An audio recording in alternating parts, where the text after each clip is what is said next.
All right, I'm calling our Community Development Authority meeting for November 9th, 2022 to order. Roll call, Tim. Zellner, Here. Fry, Dassow, Here. Runge, Here. Brown, Here. and Tews. All right, first item we have is our minutes. Anybody see any issues with those September 14th minutes? All right, look for a motion. I'll move. Should approve. Patricia, I'll second. second by Nyla. Any other comments? Call the question. All in favor, say aye. Aye. Opposed? Ayes have it. Next, we have public comment. Okay, I have the letter that Mary Heimbecker sent for the board to be read, and I thought there was some good information in that, so I'm asking Tim to read that, because my glasses are steaming up, so. Okay. I do have that, yeah. So this is from Mary Heimbecker. I was hoping to make it to the board meeting tonight, but unfortunately not be able to. Please read for public comment. I wanted to give a small synopsis of the meeting for the Dane County Regional Housing Strategy, Housing Priority Focus Group for the senior community that I attended on October 26th. Several items that came out is that for many seniors, affordable housing is not actually affordable. Many are living on less than $1,000 per month. The suggestion was to have income-based housing. Accessibility is another issue. Much of the senior housing and disabled housing is actually not accessible to stay in for the life of the dweller. Such things as walk-in showers with no lip, ramps, LVP flooring over carpet or low-pile carpet when walkers and wheelchairs are needed would be improvements to make them accessible. There were a couple of folks that would like ideas on how to stay in their own homes. Items that would be helpful for these are how to acquire help on lawn mowing, snow removal, and even deep cleaning of the home would be useful. They're looking for more affordable help than what they have found on their own. Mary Heimbecker, 306 West 3rd Street. Thank you. Any other public comments? No. Okay. Business items. Continuation of discussion of possible priorities, metrics, and criteria to be used for distribution of affordable housing funds from TIF extension. All right, so I am having some technical difficulties, so we're just going to have to look at our wonderful, I don't know if it's the Nina or the Pinta up on screen there, but hopefully all of you have had an opportunity to read the latest iteration of the draft affordable housing program. I did want to call your attention to a couple things. Actually, one of them, we'll get there in a second, came from David prior to last meeting. But the first one is found on page 7 of 16. And this is under the eligible properties, and I highlighted that in red. And again, this iteration comes from the Menasha program, but in reading this several times, I was just wondering if this is really a viable thing under this heading of eligible properties. And it states property owner cannot spend more than 30% of their gross monthly household income on housing-related expenses. Well, that's part of the criteria, but I'm not sure what that has to do with the eligible property. That speaks more to the property owner. So my suggestion is just to strike that because the applicants will have to fall into that category anyway. So that doesn't seem to me to be a criteria that would be under the property heading. But that's just my suggestion, and I would agree with you, Tim, but I'm not clear on when you say this is one of the criteria. I didn't think this could be a criteria in the program. that is essentially the definition of affordable housing under the statute. So it's sort of like yes. However, it's a little misleading in that it's more of a statement to say people can't spend more than 30%. Well, that's a criteria in determining eligibility for participating in the program. I'm sorry. I could be wrong, but I thought it was that you couldn't, to have like a LIHTC funded project, you couldn't charge more than 30% of what the homeowner makes or the home user makes. So if you make 1,000, then 333. Not that they couldn't spend more. So if somebody was spending over that limit with this one, are we excluding them? So no, that's a good question, because then right, they would be considered perhaps housing burden or house cost burdened, and would probably be the people that we'd want to help. So that's why, again, it just seems like this is kind of a weird statement to be to fall under that eligible property criteria. I do agree, it's covered in your income requirement section. I did not mean to interrupt, I'm sorry. I did not mean to interrupt. No, that's okay, you actually finished my thought. Okay, so do we have anybody that's disagreeing that we should not strike that out of there? We should strike it out. We should strike it out. Okay, everybody in agreement? Yep, yep.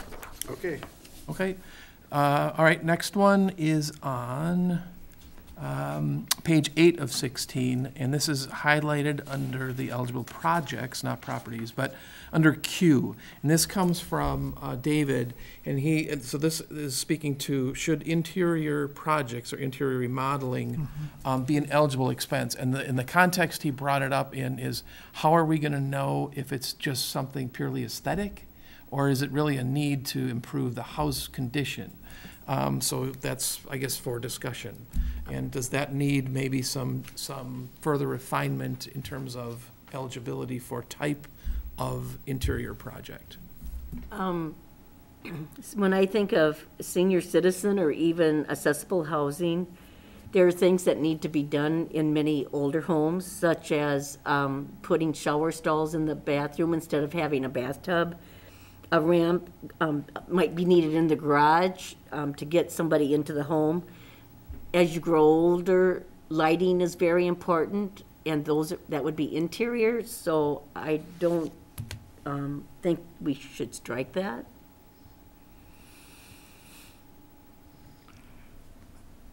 I would agree with you not to strike anything interior, but I think some modification to this remodel is different. If it's accessibility, interior accessibility improvements or adjustments, something that is broad for that piece of getting rid of maybe having to install ramps, there's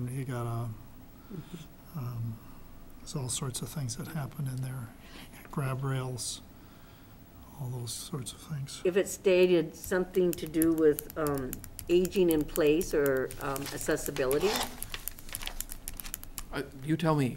you know, that's what I'm thinking. If you kept it open, would it end up being part of the criteria when you grade like livability or repair need, things like that? So you could still keep it non-specific, but In my opinion, I think that does certainly open up the umbrella to, it could include a lot of things, but I guess that was just a concern that David wanted you all to discuss, how that would be vetted. And I think by having a description of what the project or projects would do just that. So, I mean, it could be something aesthetic or just cosmetic, and you may come to the conclusion, well, that's all that is, and so that's really not eligible. But if it is something perhaps related to accessibility, for example, then you decide, well, that would be worthy of funding. My only, I don't know if it's concern is the right word, I guess question would be, is it too broad? So someone could say, well, it doesn't say, X or Y. It just said, in additional projects allowed interior remodel.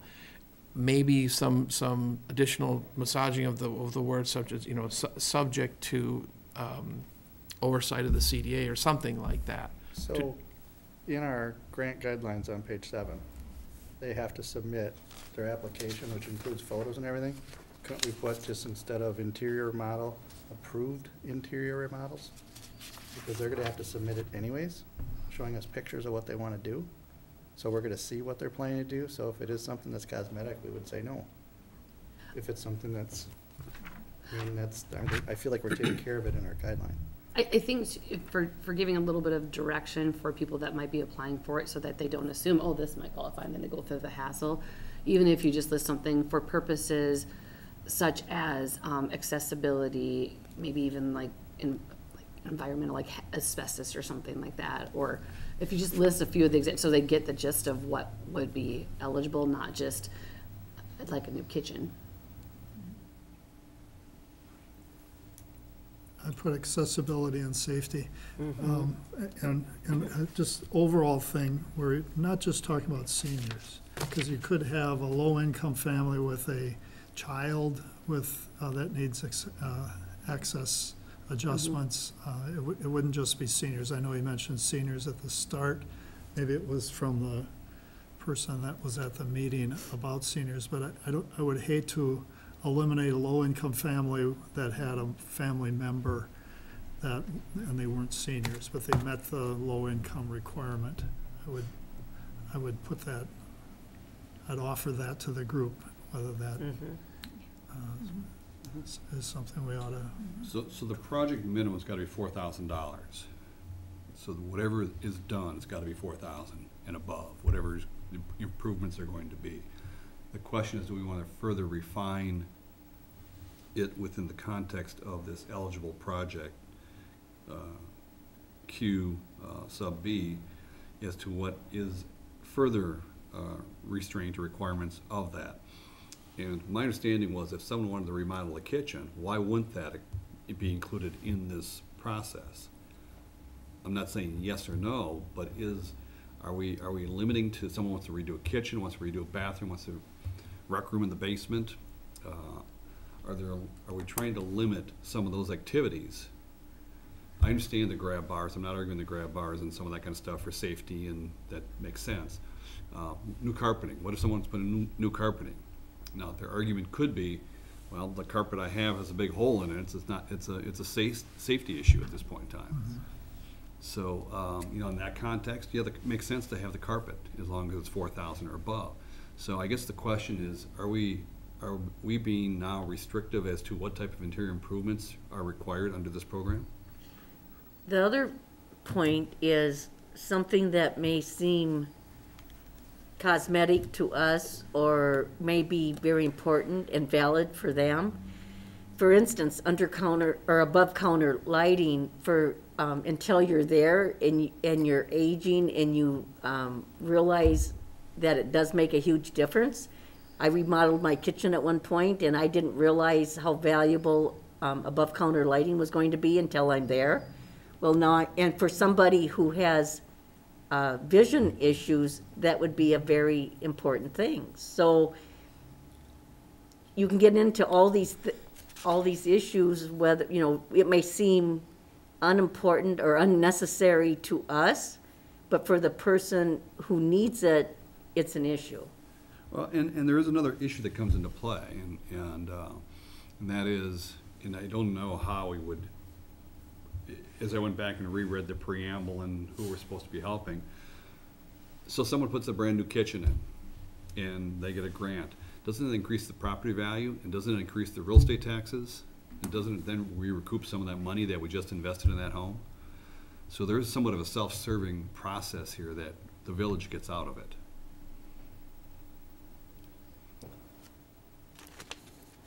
But I think to get it to where what I'm thinking of anyway, is it needs to be put to good use so that people who have the most need or have needs, whether it's physical or whatever, can benefit from the grant, and that just somebody coming in and redoing their kitchen, don't necessarily get it. I'm with Al on this, that the overview statements about who we're helping is low income. It doesn't define needs.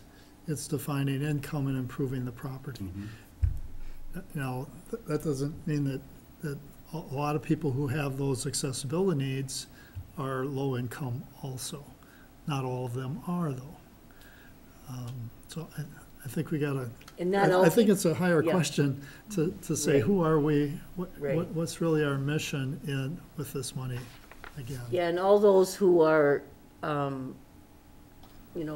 low income may not have specific needs, physical needs. Right. So But that wouldn't eliminate them from. Correct, so from that this makes program. sense, okay. I would then go the next step, and that is what Tim's gonna ask about at some point tonight, is the metrics, putting the criteria in there whether it's interior or whether it's for safety reasons, whether it's for security reasons, put those questions in there. Is this a safety issue? Is this an interior improvement for safety issues? Yes, no, or 1 or 2 or 3. Is this an issue for security reasons? Is this, you know, does this increase the property value? And maybe put some criteria in here that then allows us to say yes or no based on the score. And they get 0 if they don't need it, or they get 4 points if they do need it. Or at least it's a factor in the consideration of whether we grant the money or not. Is that the area that we restrict what we give out or don't give out? Mm-hmm.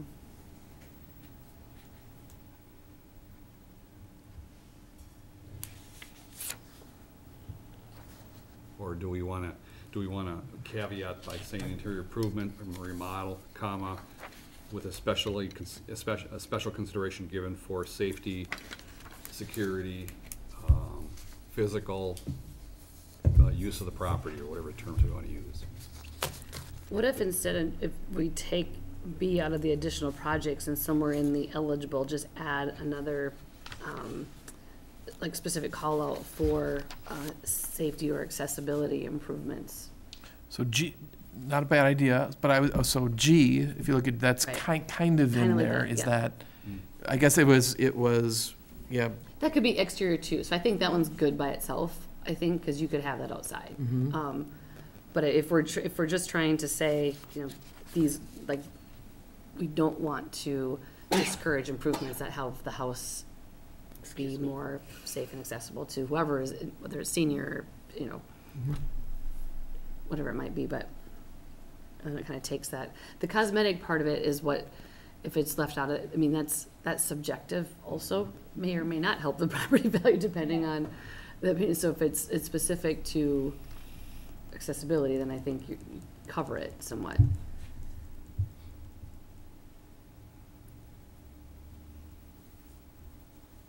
I like that idea, then, like, any bathroom improvements that are made regardless of who does them. Exactly. It gives at least one more accessible bathroom in the community for the next owner or the current owner. Ditto kitchens. Mhm.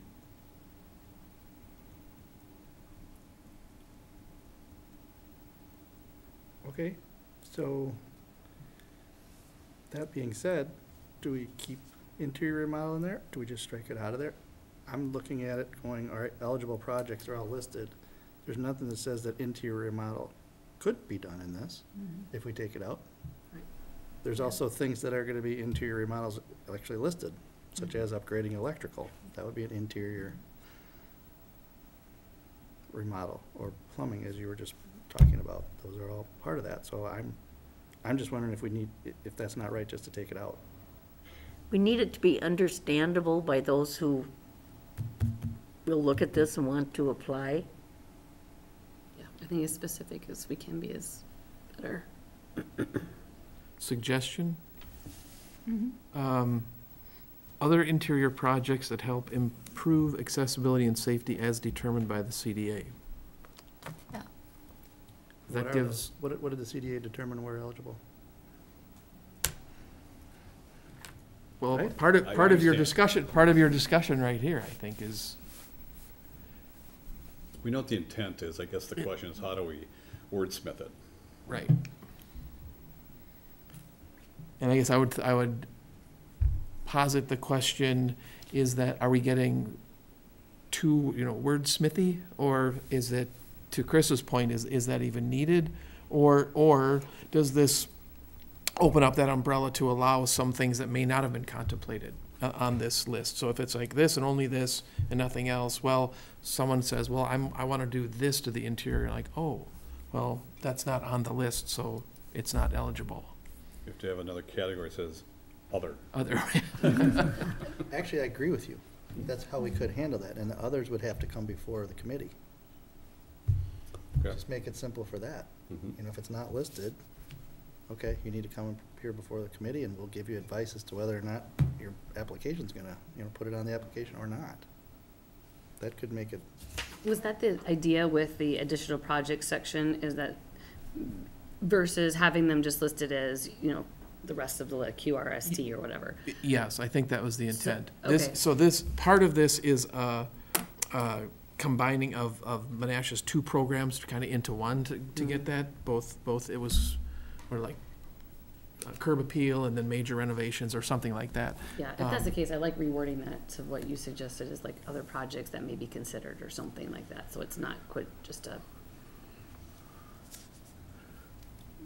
Order of, maybe just a question then, roll the clock 3 years, 4 years from now, and we've had several projects come through.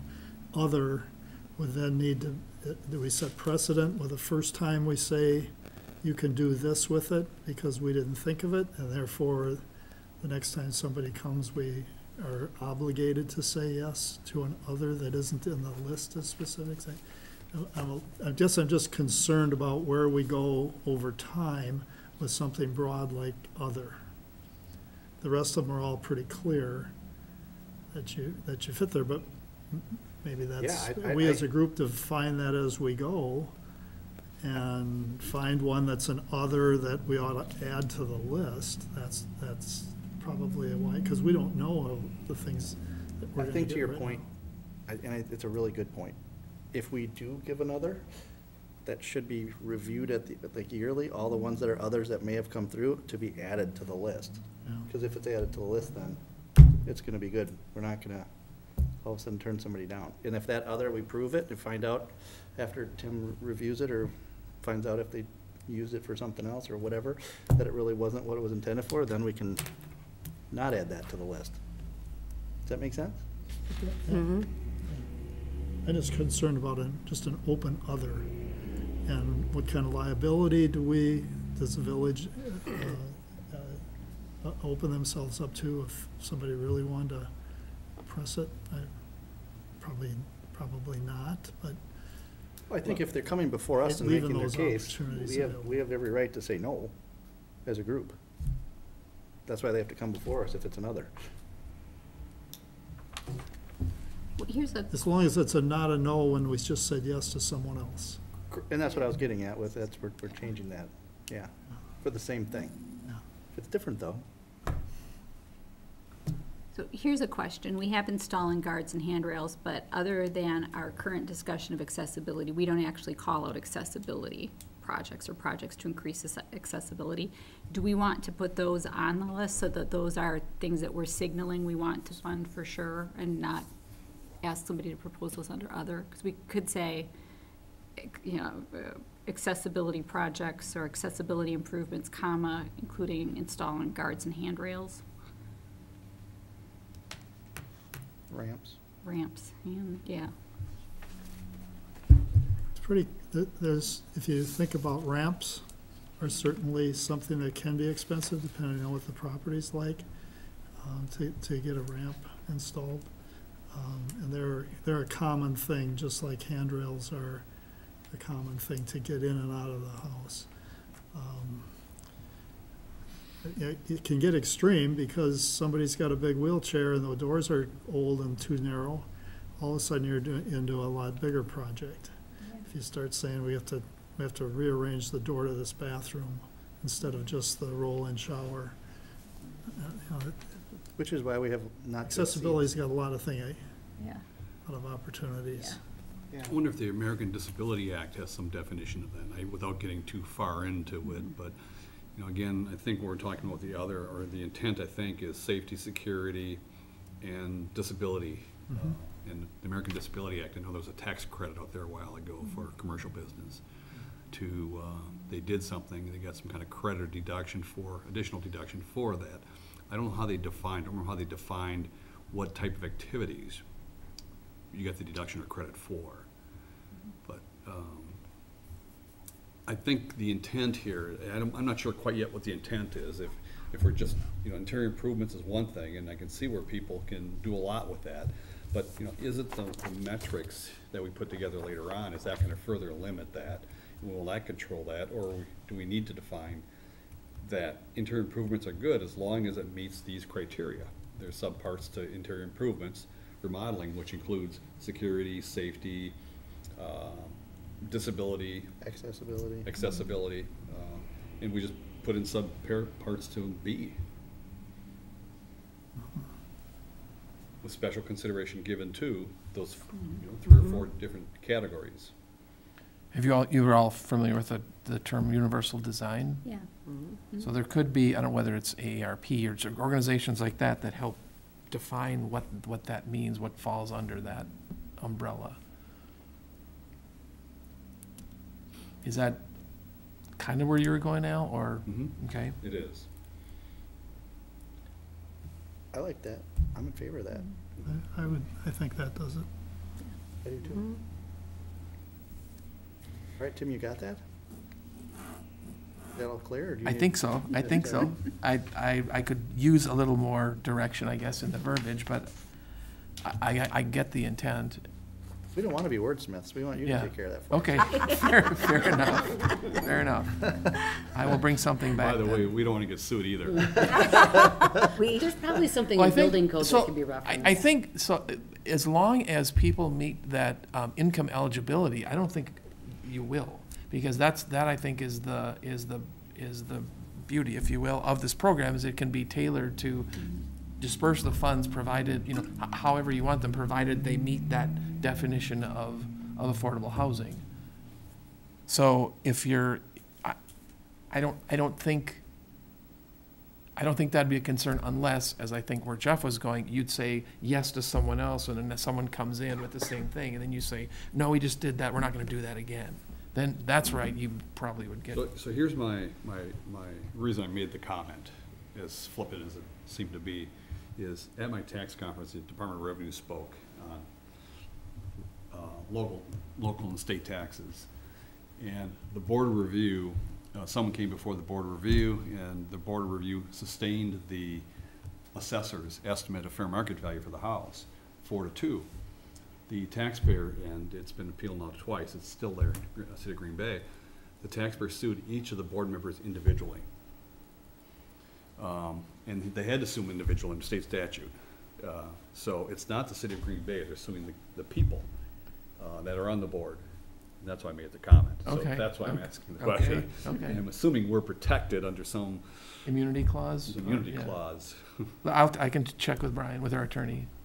Because that kind of raised my eyebrows when you start thinking about, well, 2 people voted, they weren't sued, they voted against the assessment. The 4 people that voted to sustain the assessment were sued. And nobody wants their name in a lawsuit. No.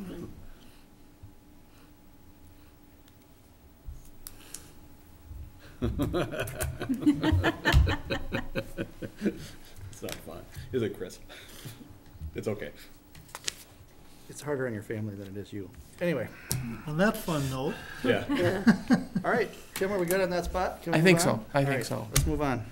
Okay, that's all I had. Just one more commentary. So several places you'll see the term correction notice highlighted and contract services form. Those are placeholders from, again, the Menasha program.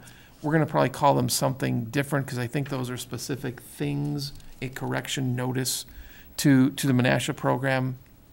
I think what that really means is outstanding building code violations, and maybe just be as generic as that.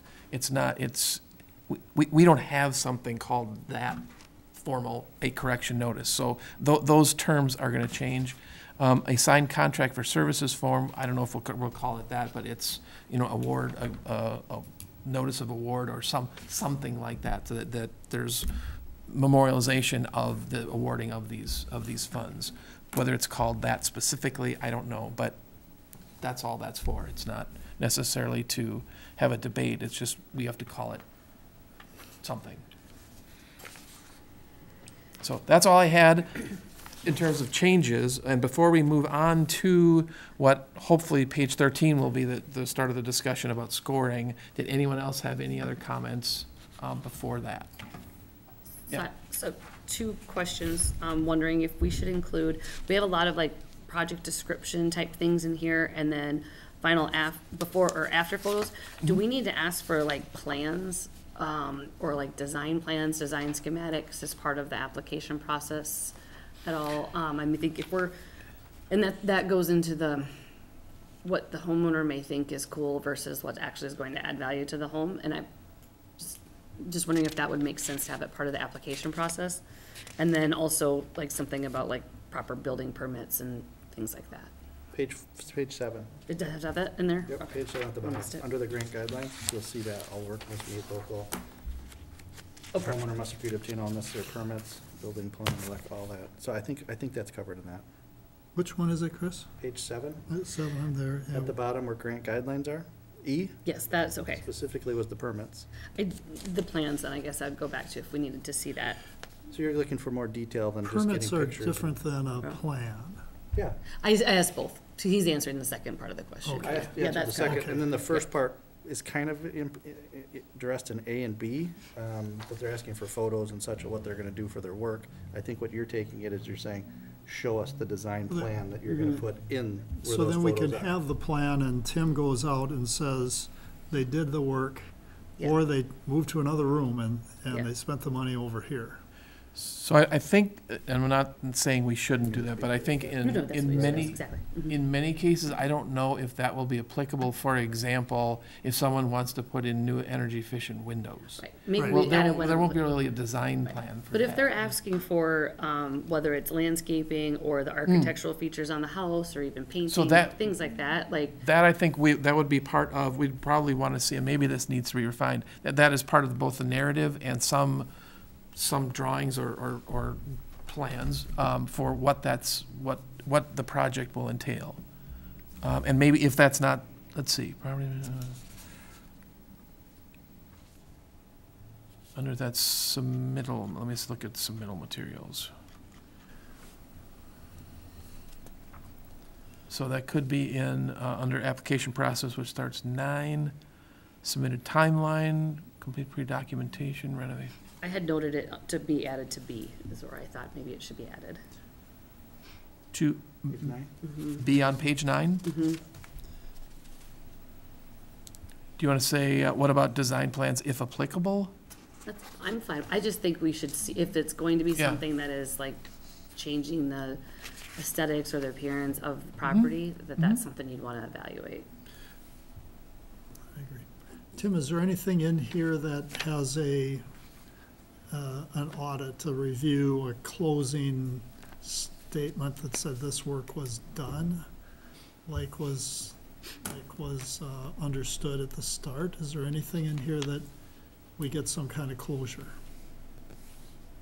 Isn't that under reimbursement reimbursement. procedures? That's what, I think that's, yep. So the final photo documents and receipts and things like that. Description of the proposed project, final cost, all items. Or are you Receipts. asking for it to come back here for us to know? Well, I think the village, I don't know if it's necessarily us, but Yeah, I think the intent is for that, the kind of before and after, here's what was planned, here's what it looked like before, and obviously that staff would have to do the follow-up on the after. Which may When they involve, actually or get our the- building inspection department may do a follow-up. it's when they actually get the money. Right, The before, final right, payment. before the monies Final are payment, yeah. dispersed, it's, did you do what you said you were gonna do? Or did your contractor do what that was applied for? Agreed upon, yeah. Do we trump all neighborhood covenants? In terms of, So if I look in, Not ours.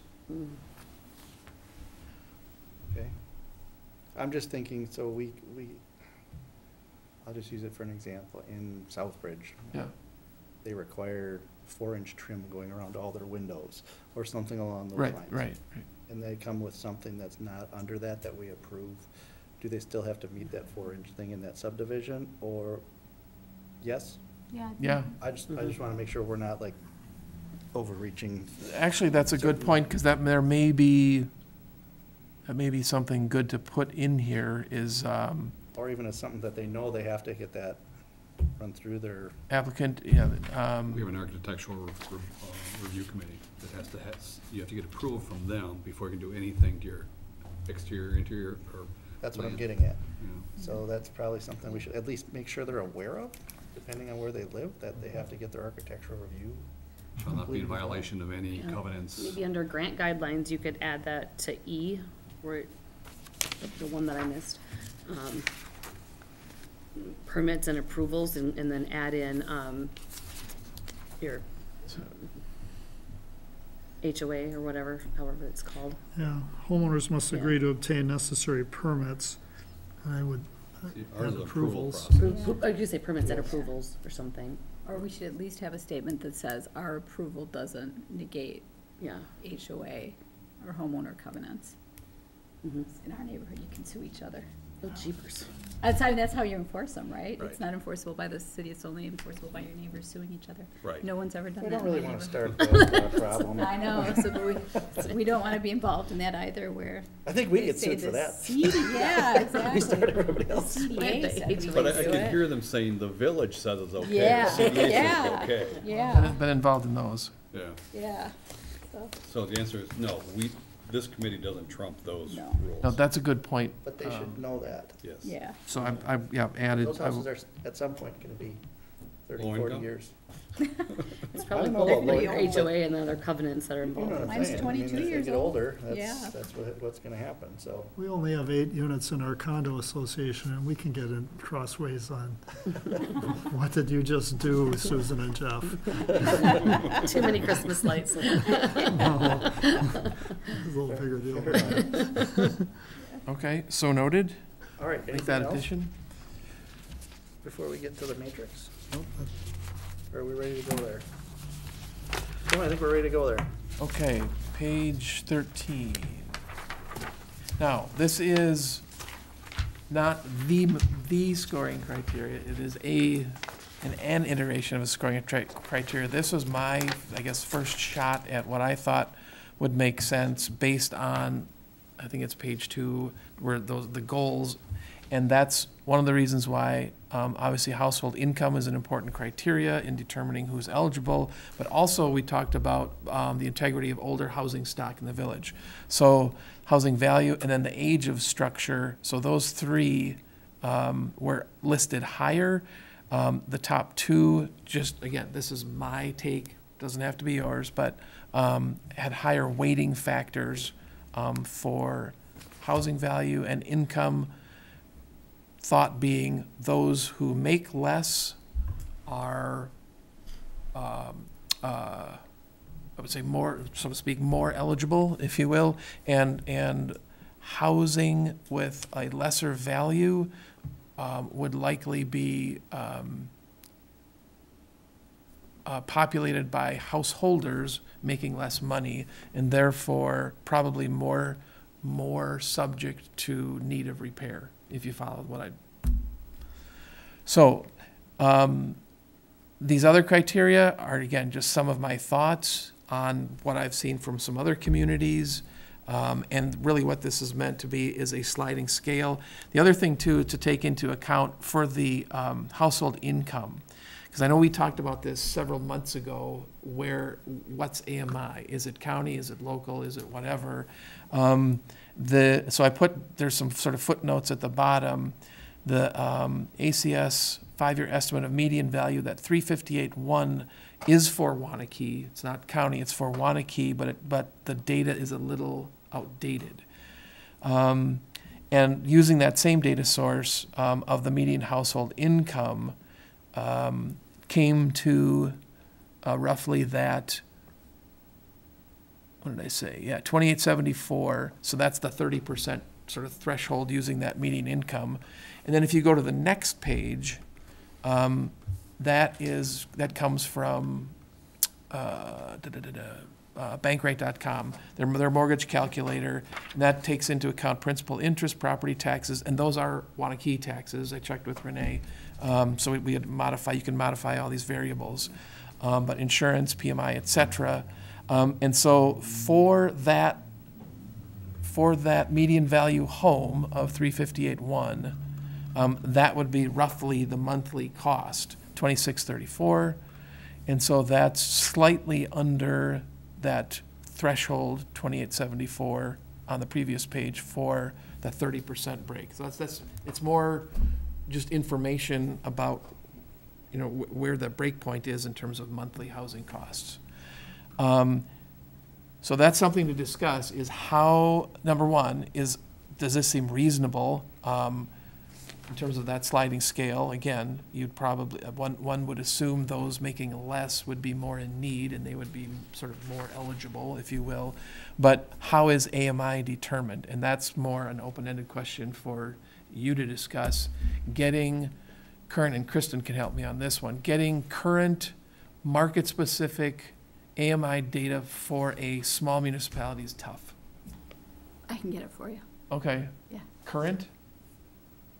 2021, well, 2020 census, 2021 American Community Survey. I can never remember So what this that is, was, yeah. this is 2020 ACS. Yeah, for the median value, when we did that for the housing task force, we had the assessor pull the data and then mapped it. And if we can get that again, I can have our grad students run those numbers. Okay. So that we're not using, ACS can be really off on that because it's self-reported by Yeah. respondent. So the way we get around in the litigation world, because it changes every year. Yep, yep. It's the last published, or it's the published numbers on January 1st of some year based on this resource. So you don't have to keep saying it's 358, 100. There's a resource identified as to where they go to look this up. Yep, and these, yeah, again, so this scoring wouldn't necessarily have all the footnotes in per se, that's really more for discussion, but I understand that, but you have. keep going, yeah, I Yeah, think you're, but you have to have some, there's gotta be, and I like the footnotes actually, because it helps understand. okay, I wouldn't necessarily get into the 358 or the 114,983 as much as I'd simply say, here's the number here's where you get the number from. And so that, because it's gonna change every year. yep. And I'm wondering if we shouldn't key our AMI to WIDA affordability. I'm looking on the task force report now, which is old. Those numbers are really outdated at this point. We're older too? Oh, we just are better. We don't get older.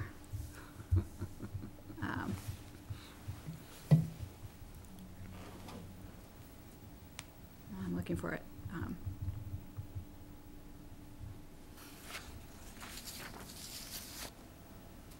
Yeah, our median value. Yeah, we did it by buckets, and our median value is 350 to 399.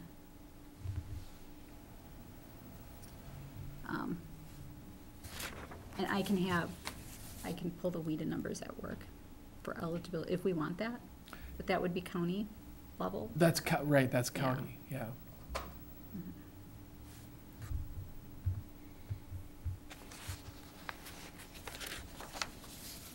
As long as it's a readily published number,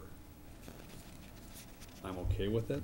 It's just, I know it's easy to go say, like it says here, median value of the home, see this website or see this, and I can go there and look. That's all I'm asking, same thing. So I agree with you, Al. So Kristen, do you want to help me with that sourcing? And then we can, I guess, Yeah. plug that in.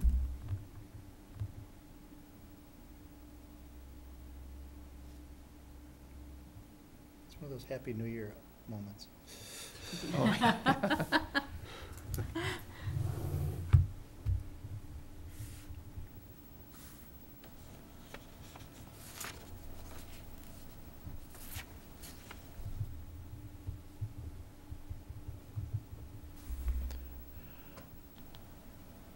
Does that mean on January 1st, you're gonna run to your laptop and look it up? No, Tim. You wanna do that,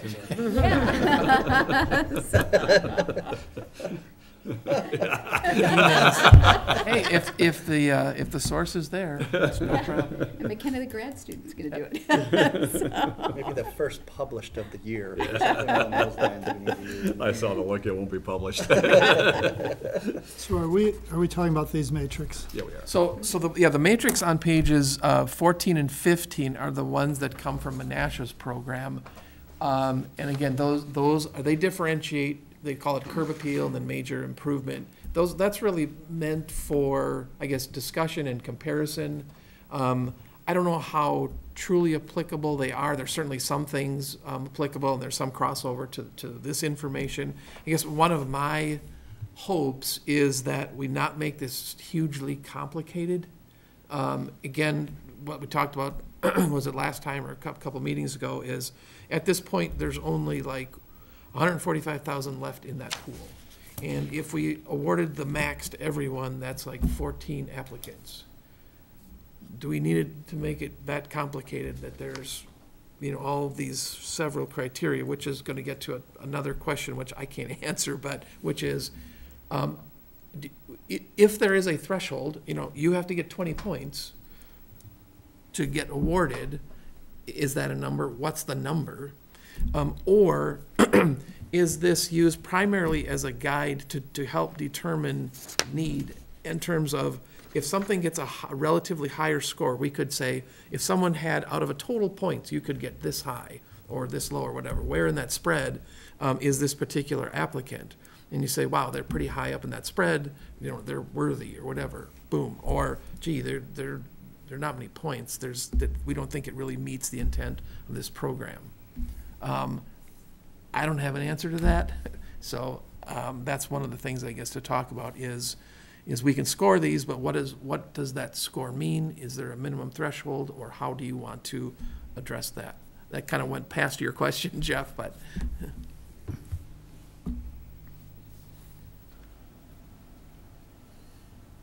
I think every case is different in so many situations because you look at impact on householders.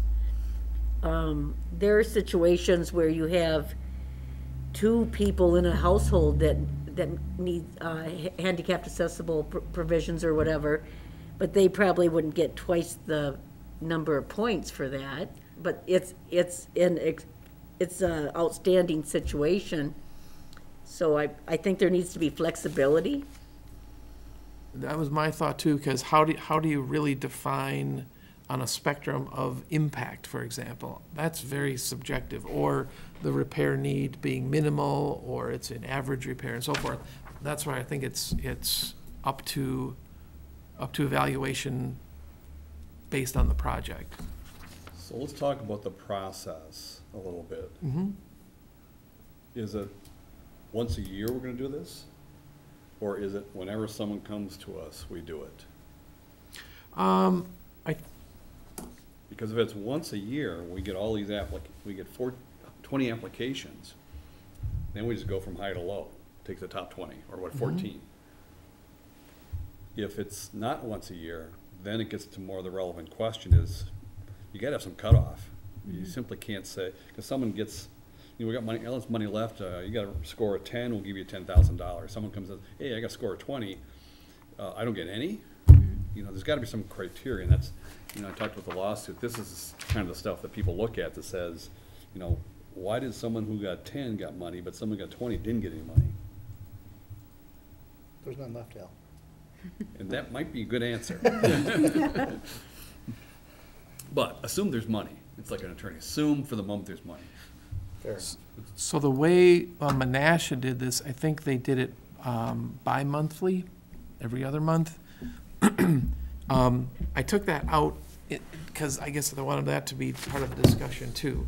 Do you want to wait and only disperse these funds once a year, or do you want to do it biannually or semi-annually or whatever? Again, there's no right or wrong, but I guess, in my opinion, doing it once a year, that seems like a long time for someone to wait to go back through the whole cycle again. Oh, I missed it. The deadline was yesterday. Not gonna wait a year? Right. Is that? I would say quarterly or semi-annually. Yeah, quarterly or But at the same time, if you're a person who's been up and around and all of a sudden you have something happen in your life where you're suddenly having problems getting around and you need something, to even wait until, if it's the end of a quarter and you missed it and then you have to wait for another quarter, you need things to be done as quickly as possible. So then how many people are actually going to apply because they've missed the window? I think that for the submittal materials, there's going to be a little bit of diligence that's needed. So I think it's likely that it's not going to be like an immediate need if something happens to someone. In my opinion, I guess that's not really the intent of this. Okay. I'm not saying that someone wouldn't be in that situation. But I think that gee, here's an older house that clearly needs some repairs, and they have identified these, and they're gonna engage with the contractor to come up with this list and apply for this grant. Again, whether it's monthly or yearly or whatever the case may be, but I think in the case of someone where something happens, they need it now. I don't know if they're gonna really go through this process. Okay. They might, again, just my opinion, but given the, I guess, the amount of money that's out there now and the thinking, at least my thinking of, let's try something and start, whatever it is, because we can always change it. There's only so much in the pool right now, and it's likely, I don't know, it's gonna be a little while, I think, before a TID becomes eligible, and even if it does, I'm trying to think, the next one is maybe coming up in early next year. For the following year, the funds wouldn't go in, I think, until like 24. I don't know, there's not gonna be this onslaught of potential applicants. I could be totally wrong. But again, someone could say, well, my house needs way more work than, 20,000 or something like that.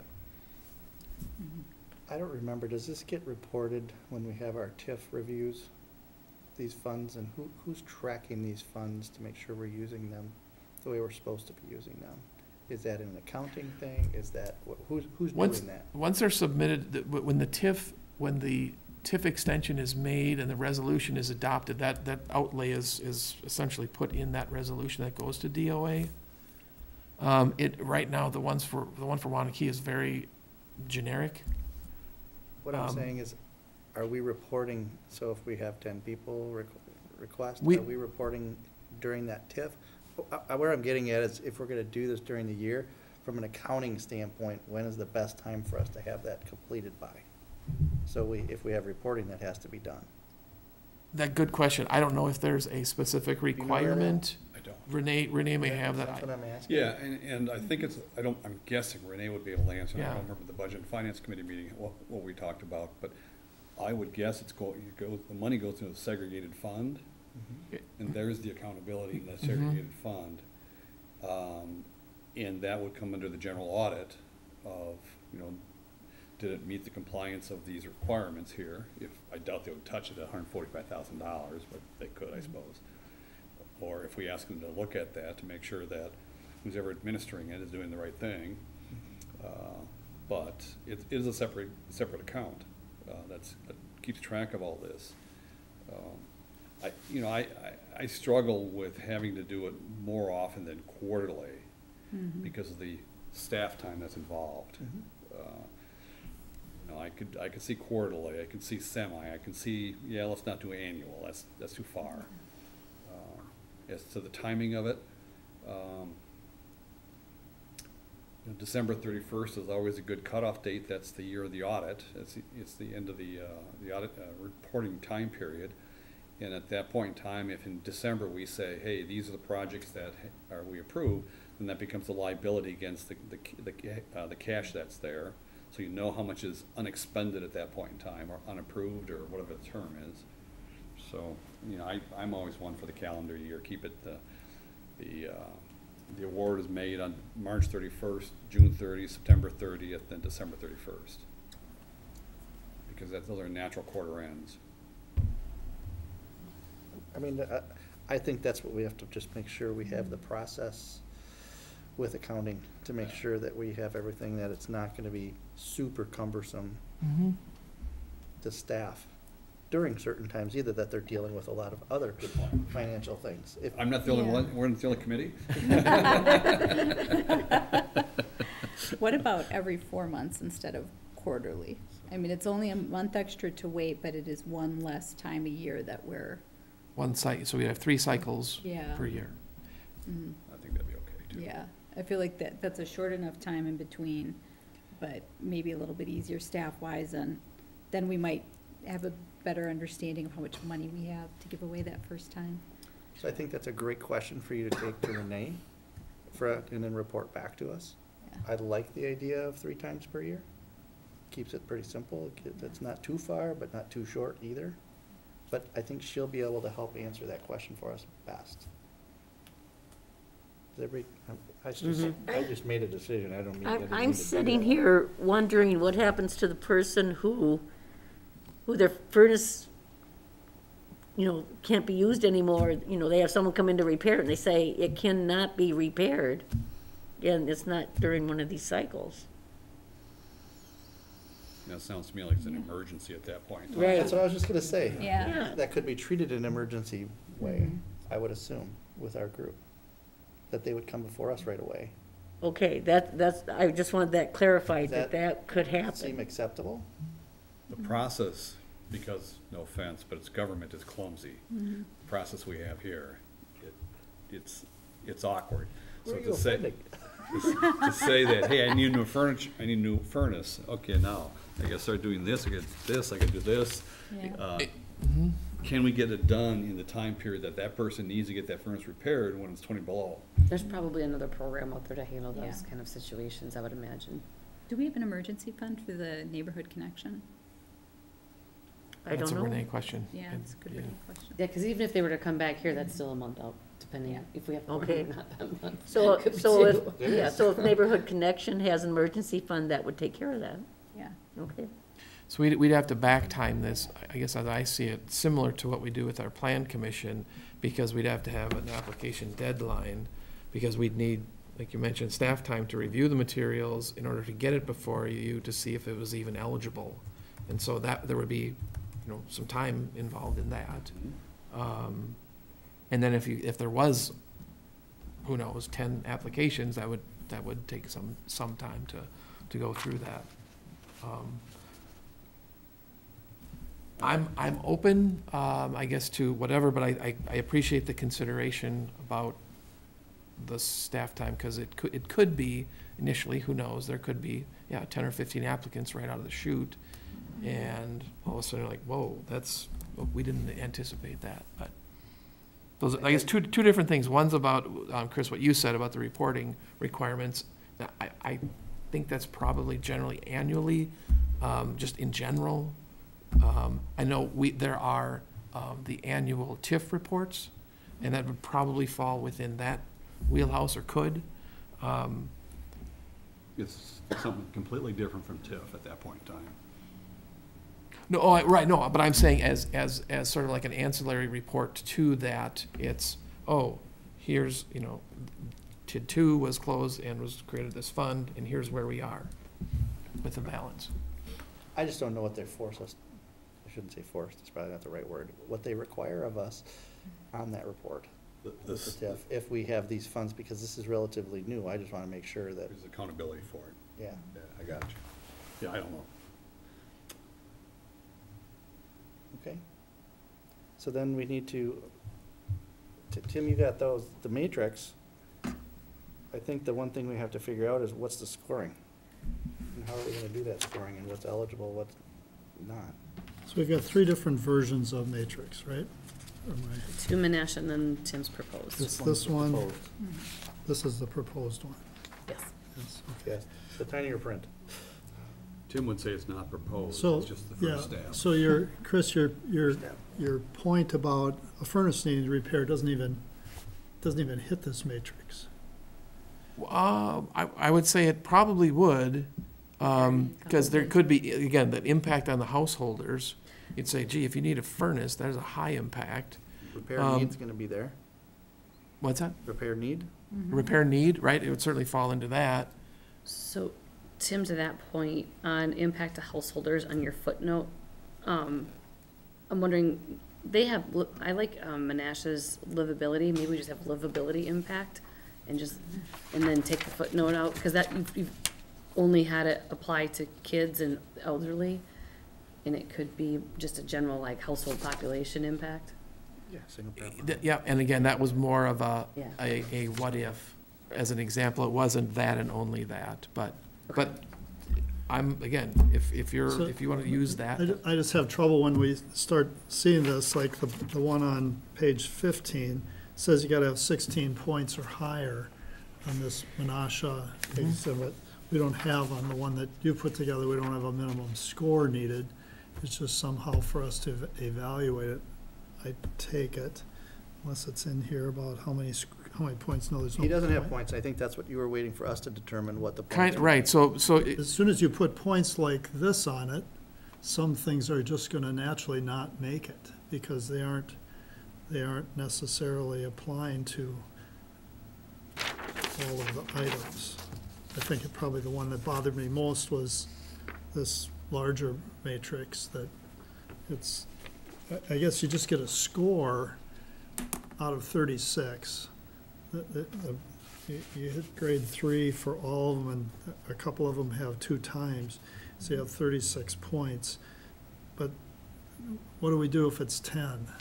What do we do if it's, I mean, that's a discussion we'd have to set some kind of guide, because as soon as you start putting this in place, then again, I'm not trying to be a litigation phobe here, but you know, we'd have to have some kind of criteria if we're gonna have this is gonna be a public document, instead of just a worksheet for us. We've gotta have some criteria. That's complicated. By the way, just because I'm the accountant in the group, the numbers don't add up. I take the grade 3 times the 7 criteria, that's 21, not 16. If I take on the other one, the number of criteria times 3, it's 30, not 36. That's It's, the 2 of them are 2 times 2. Yeah. Two of them are, it is 36 points. Times 2, I missed the times 2. 2 of them have times, 2 of them are worth 6. so for, So, other than some of us being good or bad at math, we'll put that under, I think, Jeff, to your point, we really need to come up with a minimum to be eligible. Right. Under the points. So that's just what we need to determine. I think that's where you were going with this. Right, I don't and- think it's like you get a 6 or an 8 or a 12. You get If you're- 50%, you No, get it's- 25%, you get 100% of your requests. I don't think we go there. I mean, the minimum points you could have are 0 on here, you know, or 1, potentially, or 2 or 3 or 4. So what, we just have to figure out what that minimum is to be eligible. Not that you're guaranteed, but you're eligible. Right. And that minimum, we shouldn't have high, obviously, I don't think, because it's gonna have to meet the minimum, and then there's other things that they're gonna have to meet as well, outside of this. You almost want to run through like 2 different scenarios of what you think would be maybe the minimum type qualification project, and then run it through this scoring, and then what's the ideal project that you're looking at, and that's kind of the other end of it. for the Menasha program, the first one was their curb appeal, I think it was called, program, and that was done administratively, to your point, Jeff, and that met a threshold criteria. If it did, it was a toggle. If it did, at the staff level, administratively, they could say, yep, you meet the criteria, it's in. This other one on the bottom was more complex and more complicated, and was scored by their, I don't know if it's called RDA or CDA, but there was more to it than just a raw score. Because again, like some of these, what kind of debate do you have of average repair versus made, et cetera? Who determines that? Well, that's the group as a whole. But going back to Chris, yes, that was my hope in terms of wherever that is. I think to help get there, part of it is to determine do these criteria make sense? Are they weighted kind of reasonably? Because then we can, obviously the floor is a 0, but then what would a maximum score if someone came in and got all the points? So then that's your spectrum, right? And then somewhere in there is going to be that minimum threshold between 0 and wherever. I mean, I'm not great at math, but I think 27 is the max right now that you've got. 6, 12, 15, 18, 21, 24, 27. I think that's your max. And I'm looking at the housing value. Do we have, It depends on how that yes and no of equity is evaluated to your scoring question. yeah, well, I'm just saying housing value for Waunakee. How many houses are in 3? Not very many. in our current, I mean, you're talking a very, very tiny percentage right now compared with that. So I don't know if those numbers could be modified a little bit, Sure. or if they need to be So, modified. yeah, I use, Almost I'm very sorry. rare. Sadly, I think you're absolutely right. I don't think there's very many under 3. Yeah, they'd be townhouses if they would be, and then we have a whole different criteria. Yeah. So that I would suggest that we modify those numbers a little bit. I had a citizen call me who said that she went through looking at housing prices, and I don't know what she looked at. She said you can't find anything under 300,000. Yeah, there's not a lot. Yeah, Um, because and what she was talking about is when they do their financial report, and it talks about how the taxes will be affected. She said you might as well just throw out the 100, 200, and 300,000 and go, start higher. So, and that's part of the difficulty in this. Obviously, in the last 2 years, looking at the 2020 ACS data, what's happened in the housing market since then with home prices. But that's where I got these numbers from. So using roughly that 358 as a median, I said, 0 points for 400 plus, and then at least 1 point is in that, whether it's called quartile or what, that 350. But to your point, Chris, yeah, I I'm think, just shifting it over. The 300 to 349 being in the 3, and then just add a 400 to 449, and then 450 and above, or So anything less than 349,999 gets 3 points, Yep. or 6 points. Yeah. That's okay, one thing sorry, that I that noticed. went, again, one more time on the number Just shift. shift it to the right, so get rid of the 300 right now, just do less than 300 to just less than 349.99. Yeah, okay, And then you have 350 to 399, then you have got 400 to 449.99. okay, Anything 450 and above. got it. Going back to being specific on these, you might want to just say assessed housing value, just so you've got a clear source.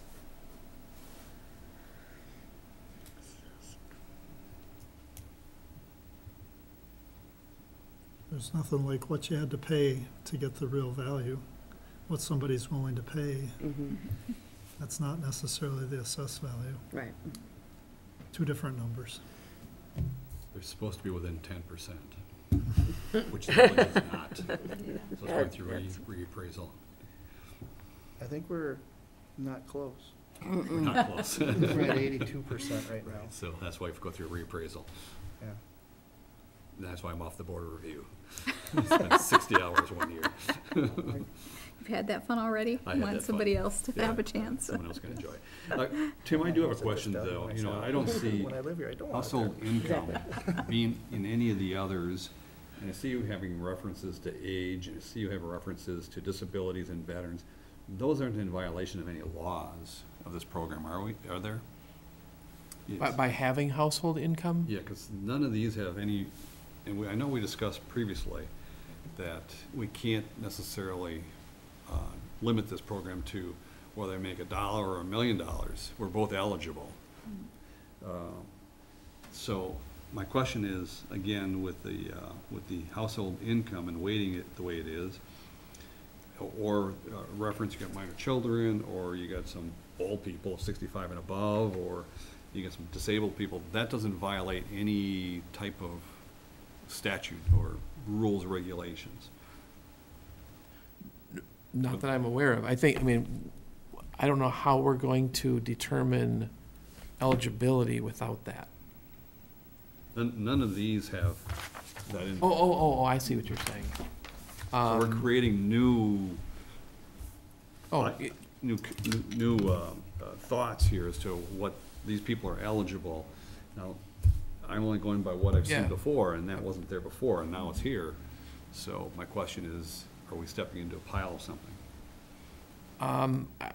well, I'm not an attorney, but I think, again, it goes to the intent of both this program and the statutory program of helping those who are cost burdened. And by using this as a sliding scale with household income and the increments thereof, you're giving more weight to people who make less. I mean, you know that. I understand that. I understand. I'm not debating what Yeah. it says. So I don't, again, so I had a conversation briefly with Brian, our attorney, about some of the programs, some of the other programs, other communities, relative to how we do this, and he said, I don't know how, and he looked at a couple other programs, and he said, I don't think they can do that, but he said, I don't know how we could determine eligibility without having household income in the mix. And so, in terms of ranking, it's more than just a toggle, or it could be more than a toggle of those making less, again, on that spectrums, that sliding scale. You want to give that more weight as a community for those participating. You want to give those individuals more emphasis. You'd probably need it as a reporting item as well, I would imagine. I'm sorry? You'd probably need it as a reporting item Yeah. also, Mhm. in tracking. Because we'd need that as part of their application. I mean, like, how would we do that? How would we even determine eligibility? But then, so that's at least the first thing is, okay, you live in this house, your household costs are this. Okay, you're eligible under that household, the affordable house definition in the statute.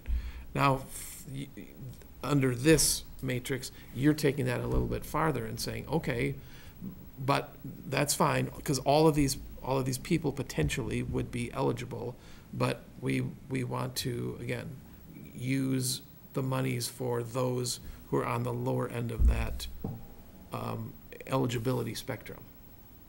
Does that make sense? I'm not debating Yeah. that. Just the legality. Just the legality of it. And when you reference seniors or minorities and disabled and veterans, you get some protected classes in there. Mhm. That's when I get a little nervous.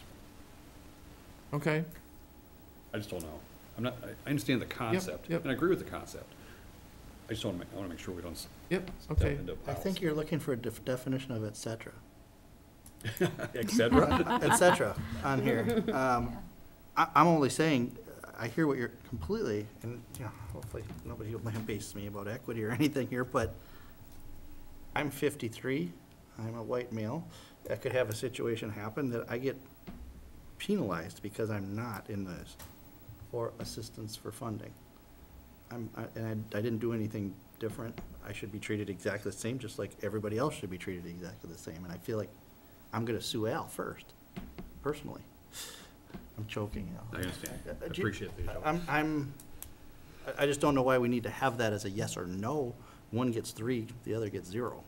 That seemed to me was, I Good. saw So that and fair- I was kind of like, this should be for everybody. Yep. It doesn't So make any here's- difference. it doesn't have to be in there. So again, that's my idea, and because you're either in or you're out, right? You're not kind of a veteran, you're a veteran, or if you're a minority, you're a minority, or if you're a senior, you're a senior, not kind of. Part of my, I guess, charge and ethics code is serving and advocating for underserved populations. So that's where that comes from, and if you want to take it out, that's fine.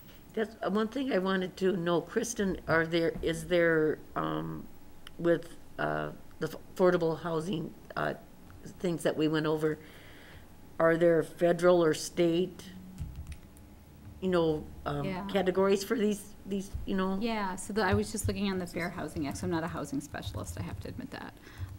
He's But- not a lawyer, and you're not. Yeah, I'm not a housing specialist. We're just people with good intentions, Yeah. all of us. But there are protected classes, so race, color, national origin, religion, sex, familial status, disability are all protected by the Fair Housing Act. Now, if we can, give somebody, if you're in one of those categories, you get, points for that. Brian would be the one that would, Brian, the attorney, would be the one that would tell us how we do that in a way that's consistent with the Fair Housing Act. So I'm not in disagreement with what we've written or what we have.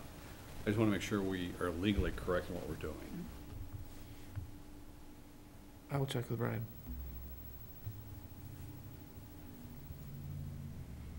If you're gonna have the fine print, I think race would be an important one to be in there Yeah. versus just saying minority Mhm. or sex or whatever you're looking at, Kristen. Yeah. Yeah, I mean, Whatever that is, we need to make sure, Yeah. to Al's point, that we are compliant with all the other laws that are out there with regards to housing. Mhm. And if we have to include, if we include these, do we include all of them, or are we allowed to choose from among?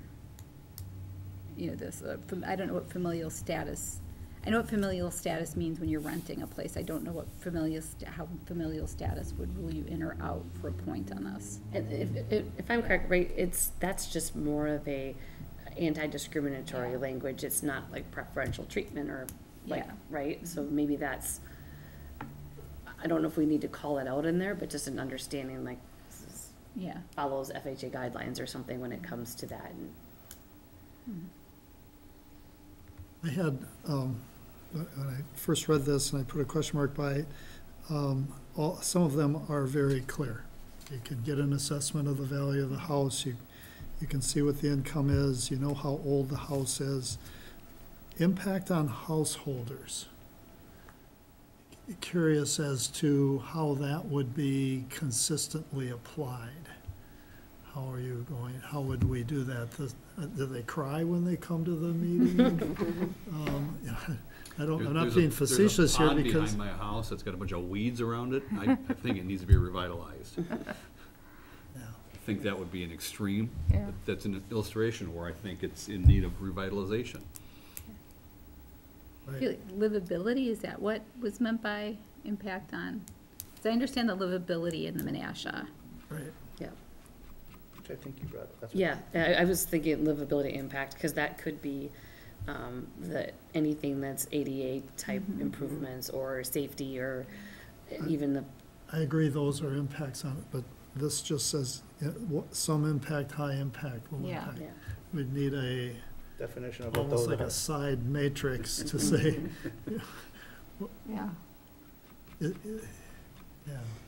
I would swap that out for livability, because I mean, the criteria would be project does not add livability to the home, the project adds minimal value to the livability of the home, project adds average livability, the project adds a great amount of livability. So you can see where like a ramp and an accessible bathroom might be great, but like a cosmetic improvement to the front, while it would improve the overall look and be of great value to the neighborhood, but it probably doesn't impact the livability. So if we're deciding between the two, we might favor, and we have to decide between two, we can't grant both. We might lean on livability and So I say, think what you're all suggesting then is to just replace impact on householders with the livability chart that we have in here. Is Yeah. that good? Mm-hmm. Does everybody Mhm. like that better? Yeah. Okay. Tim, that's an easy one. I think we just decided something. We did? So to muddy, We're doing pretty well. yeah. I think so. to muddy the waters, not really, but, so you're comfortable though differentiating under the livability, between average and minimal? Project adds minimal value to the livability of the home, project adds average livability to the home. I'm sort of playing devil's advocate in a way, because when I put that other category in, that was the intent of that sliding scale where you have, like, how is that determined? But I think that's where, for Waunakee, that's part of the body comes to what that means. So, I mean, you could say no livability, minor livability, major livability, high impact livability, or high, I mean, if it's the, between major and high is really hard. I'm not saying don't use this, but I'm just more trying to explain, like, that exact line is where I got the idea for the others. But if the answer is this makes more sense and is more rational in terms of how to split those out, it's easy to move that in. If you're comfortable with that, that's fine.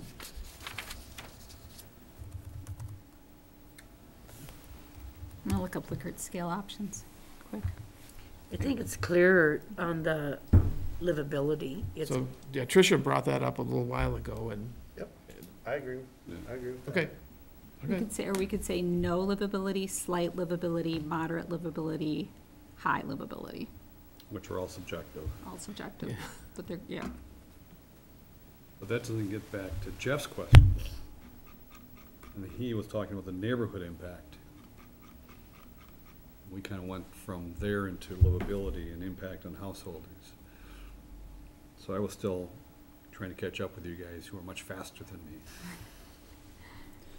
Well, at least you've come to that realization, so, all right. Teasing. Of course. You opened yourself up. I did. That was an easy one. That's fine.